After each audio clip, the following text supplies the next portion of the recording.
Oh, I can't believe the other 2015 sets got combo models and I didn't. Loss. What's that voice? Loss. Join us, and we can be together forever.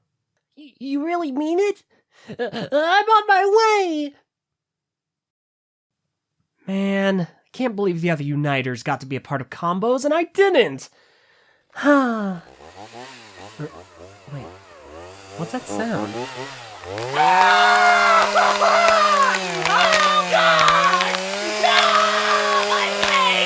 Okay, I think I'm good not being a part of the combo. Oh god!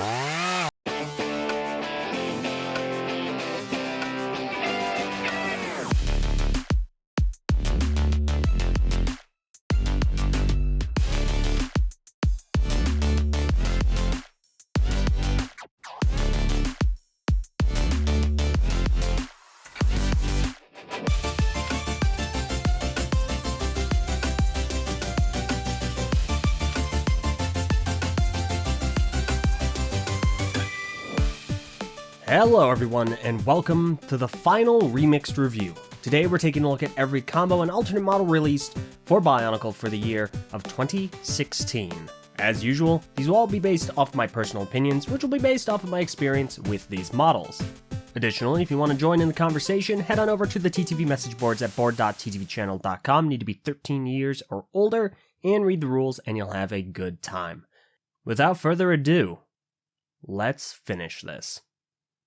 We're going to start off with these two Toa Uniters, take a smaller one and a larger one, and remix! So this is called 2 Toa 1, or at least according to BSO1. So this is with Kopaka and Melum and Galley. And goodness, I really like this one. I really like some of the color blocking used here. I like a lot of the building techniques. Like just right out the gate, the building techniques in this are really, really clever.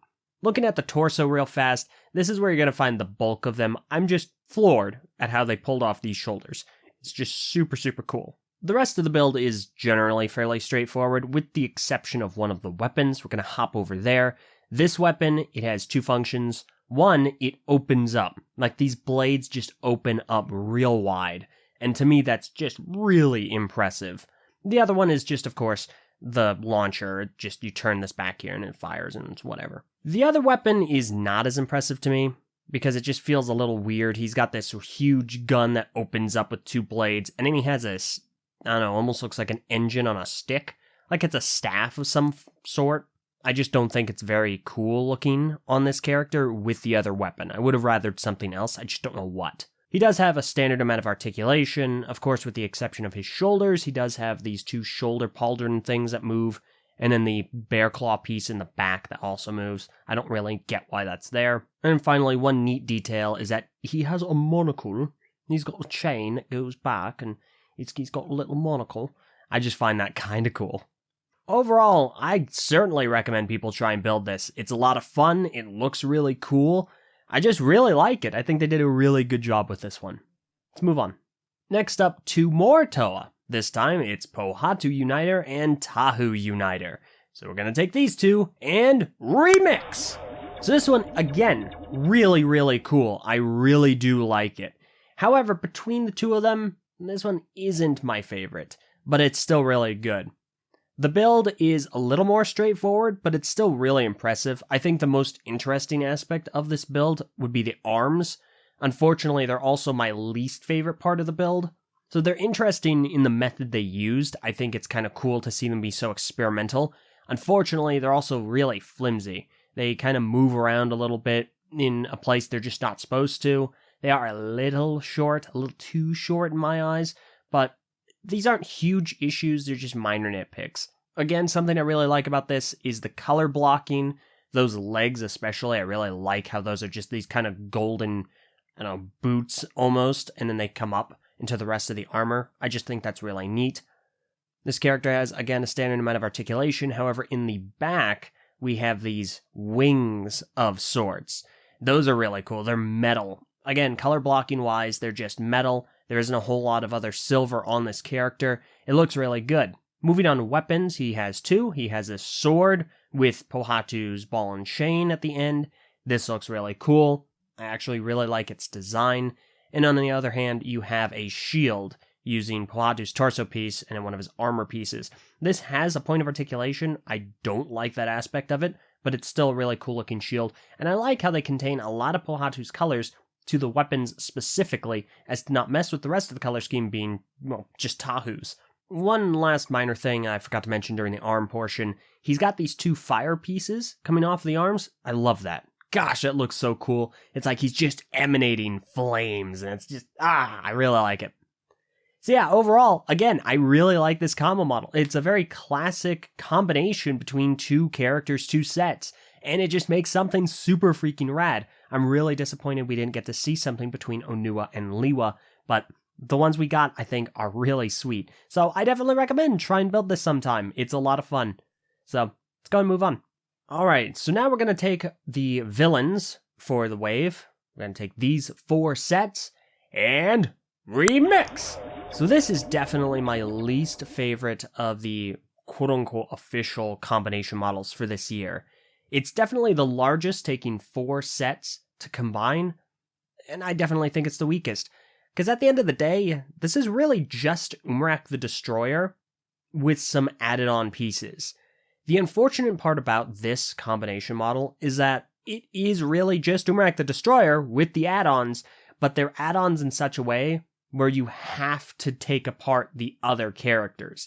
It's not as simple as slap some pieces on, like the 2015 power-up modes. It's more involved, which makes it obnoxious. It's really tall, evidently. It's quite a tall figure. And as far as things that I do like about it, I think some of the torso techniques are really cool. I think there's some neat stuff there. I think they tried with the ribcage look. I don't think it was very successful, but they tried. I also really like the claw pieces, like these just hulking claws, these blades at the end of his fingertips. I think that's really cool. Unfortunately, I don't think it looks very good with the colors used, but it is cool. And yeah, I mean, it's got an intimidating stature as well. Unfortunately, it doesn't really make up for the fact that it's a chore to make. You're just disassembling partially Umrak the Destroyer. You're mostly disassembling the other characters. And there isn't enough of a change and an upgrade to Umrak the Destroyer to make it worth dealing with this. Like, none of Umrak the Destroyer's flaws are fixed. They're all still prevalent, and he's super top-heavy now. Like, really, really top-heavy. And he's taller, so that's more of a balance issue. Overall, I was really not impressed with this. I don't think it looks very good. It doesn't improve significantly on Umrak the Destroyer, actually at all. And it's kind of a chore to make. I don't recommend anyone try and build this, so if you were looking forward to it, I do apologize. And before I move on, these 3 that I've shown you all are non-canon. The 2 Toa combos and this powered-up Umrak are non-canon. They make no story appearances. Let's move on. Alright, so now we're moving on to the Journey to 1 models. We're going to take Umrak the Hunter and Onua and remix! So this is a shadow spawn. This is canon. It showed up in Journey to 1 on Netflix, and it's interesting. So a few of the things I do like. I do think that the torso design is quite fascinating. I think it's a very clever design. It's well built. I am not as big of a fan of how the torso armor attaches. It's on one ball joint. It's not locked into place in any meaningful degree. But I think it's a good design. I think that it definitely is very creative. Additionally, the legs, I also really do enjoy. I think they're very creative. I think the way that they're actually built is very interesting to see. It's interesting to kind of see the thought process behind it. Unfortunately, that's really all I like. I mean, the antlers are kind of cool. They're different from Umrak the Hunters, and I like that variance. But outside of that, it is a little more of an awkward figure. The legs, which again I do like, are also kind of stiff. You have points of articulation in the knees and in the hips, and then in the rest of the leg, the lower leg, you kind of have it, but it's minimal. Additionally, you don't want to push those legs forward too much, because the armor will pop off because it collides with the foot. The arms, they're really bare bones. There's nothing super impressive to write home about. The tail, is built really awkwardly. I can't imagine there were better ways to make it. I just don't think that the way it was made is one of them. It does coincide with the gear hip function, which is fine, but I don't know, I'm not a fan of that tail. Overall, it's an interesting model, but it's not one that I would necessarily recommend someone try and build. I mean, you can, it's just, it didn't impress me to any substantial degree, and it definitely looks a lot cooler in the show. Let's go ahead and move on. Alright, this is it. This will be the last combination model that we'll look at. We're gonna take these 7 sets and remix! Behold, Makuta. This is crazy. One of my favorite memories from 2016, and just being in the Bionicle community in general, was sitting down with my friends in TTV after we'd met up for the first time and figuring out how to build this. We had joined up for Brick Fair 2016 in Chantilly, Virginia, and we were super excited to get pictures of this model because Bionicle had just been confirmed canceled, this model had just been unveiled, and some slight breakdown photos had been posted online. So we went on a massive journey across the state to try and find all of the composite sets to make this a reality. Goodness, those were a fun 5 hours, just trying to figure this out. And in my opinion, it's worth it. This is, in a lot of ways, a super, super impressive model. And to me, it's one of my favorite combination models, but that's mostly due to bias from that memory. So let's go ahead and take a closer look at things. Right out the gate, we'll start with the legs. The legs are really, really cool. I think that it's a really great design. It's very well built, and they lead up into the torso quite well. And the whole thing's just super complex. The torso is super dense. It's still very, very impressive. There's just a lot going on with this torso.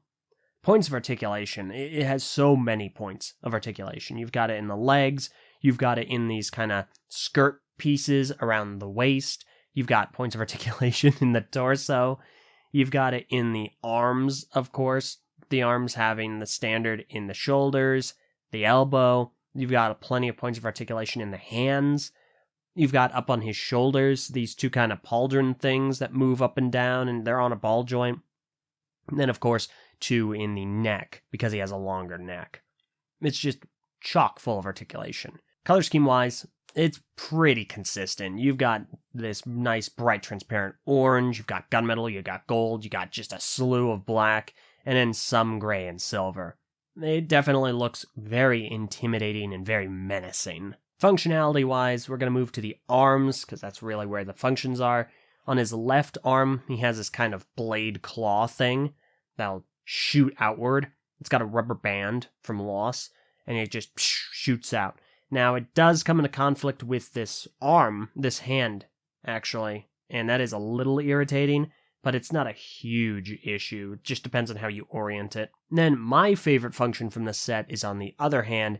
It is the staff. The staff is large and intimidating, and it is really, really cool. What you can do is you can spin this drill, you turn it, and the fiery pieces, the upper half of the drill, the staff, will turn clockwise, or counter to whichever way that you are spinning the drill. And it is so cool. It's so well built. I just love watching that. This is a good place to note. This combo model actually uses one extra piece that is not included in any of the 7 composite sets. It is this ball, just right here at the tip of the staff. Just keep that in mind, you are going to need one extra. Now, I would be remiss not to mention some of the things that are just genuinely wrong with this model.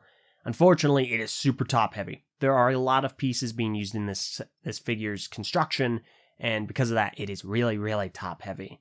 Additionally, it is also more of a model, less of a play figure. You're going to find things, especially if you're trying to move the legs, which have stiffer articulation because of the skirt pauldron pieces. You're going to find things are popping off if you're trying to move the legs in certain angles. It's also a lot to manage. There are so many points of articulation in this model. You have to be keeping track of absolutely all of them at any given time. because everything can basically move. Finally, scarcity. Good luck trying to build this now. You're going to have to part it out, essentially, because Generation 2 sets are super expensive, and this is one of the largest combination models, period. 7 sets. That is an insane amount. Additionally, there are no official instructions, and the official pictures, quote-unquote official pictures from the set designers, are very partial, and you're not going to get everything 100%, so you kind of need to cherry pick from the official photos and some online guides. I obviously have a video instruction manual on this channel.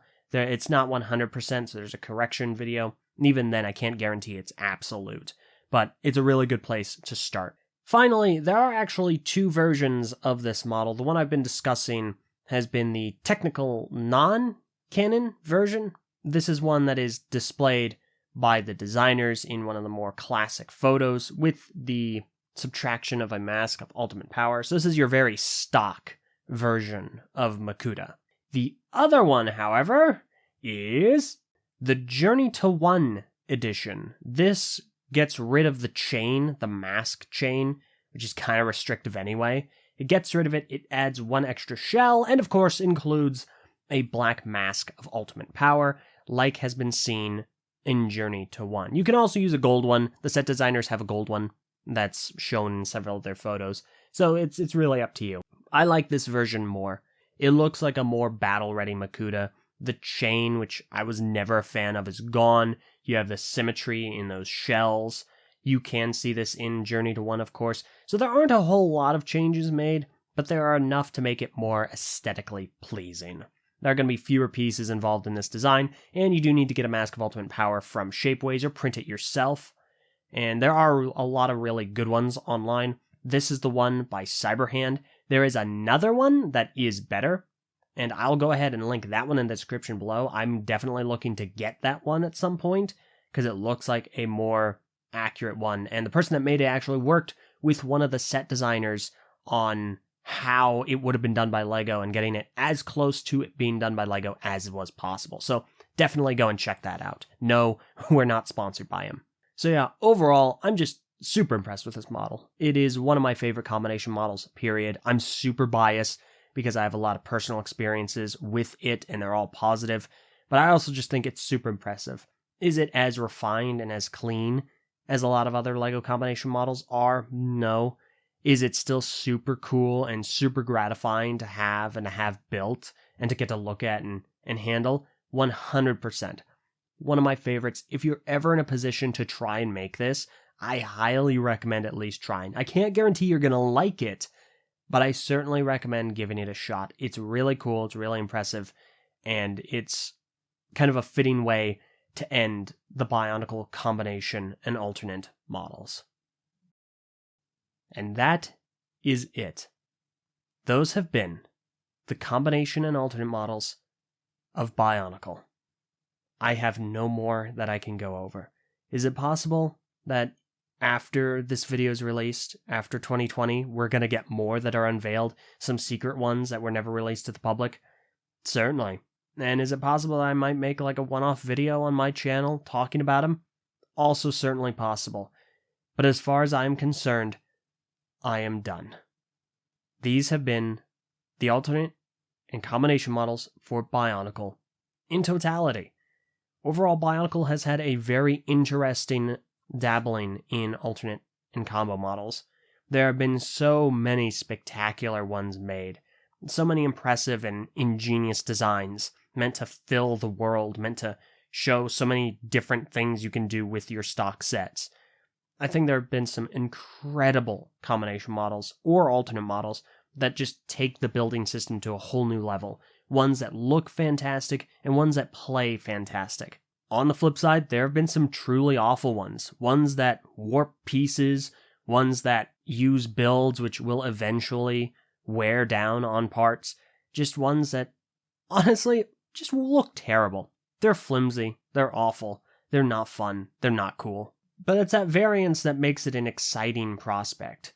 It makes it interesting to go and find the ones that are really cool, find the ones that really aren't, find the ones that you can put on a desk or put on a shelf and look back and be like, That's super impressive. It's so cool to see that every time you get to look up at it, like Cardaz or like Journey to One Makuta. This has been a fascinating year getting to take a look at all of these, and hopefully you have all enjoyed.